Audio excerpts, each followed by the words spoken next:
అనంతపురం జిల్లా కళ్యాణదుర్గం నియోజకవర్గంలో జాతీయ గ్రామీణ ఉపాధి హామీ పథకంలో భారీ అవినీతికి పాల్పడే అధికారులపై చర్యలు తీసుకోవాలని పలు ప్రాంతాలలో జేసీబీ యంత్రాలతో పనులు చేసి డబ్బులు తీసుకుంటున్న ఏపీఓపై చర్యలు తీసుకోవాలని ఆర్డీఓకు లౌకిక రాజ్య పరిరక్షణ సమితి నాయకులు ఫిర్యాదు చేశారు.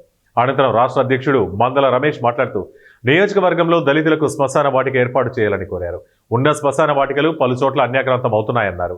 అలాగే కళ్యాణదుర్గం మున్సిపాలిటీ పరిధిలో ప్రభుత్వం అంబేద్కర్ భవనం కోసం స్థలం కేటాయించిందని, గోపాల పనులు చేపట్టాలని డిమాండ్ చేశారు. ఈ కార్యక్రమంలో నాయకులు మహాలింగ, రవికుమార్, కళ్యాణ్, రామం పాల్గొన్నారు.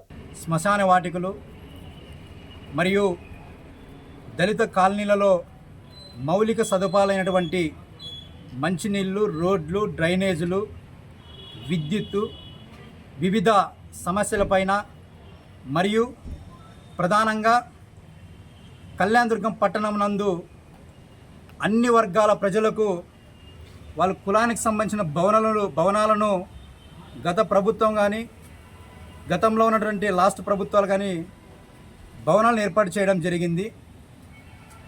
ఇతర కులాలకు భవనాలు కేటాయించడంలో లౌకిక రాజ్య పరిరక్షణ సమితి దళిత వర్గాల ప్రజలు సంతోషంగా భావిస్తున్నాం.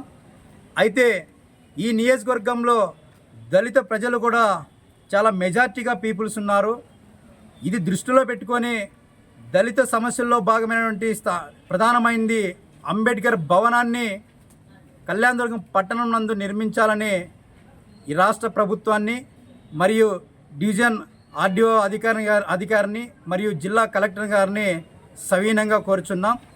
అదేవిధంగా కళ్యాణదుర్గం నియోజకవర్గ పరిధిలో దళితులు, బీసీలు, మైనార్టీలు, అగ్రకులాల్లో ఉన్నటువంటి పేదలు కూడా కూలి పనులు లేక వారి జీవనం కొరకు పక్కనున్న రాష్ట్రాలకు వెళ్ళి కూలి పని చేస్తూ జీవనం కొనసాగిస్తుంటే మరి ఇక్కడున్న గ్రామీణ ఉపాధి హామీ పథకంలో ఉన్నటువంటి అధికారులు ఏపీ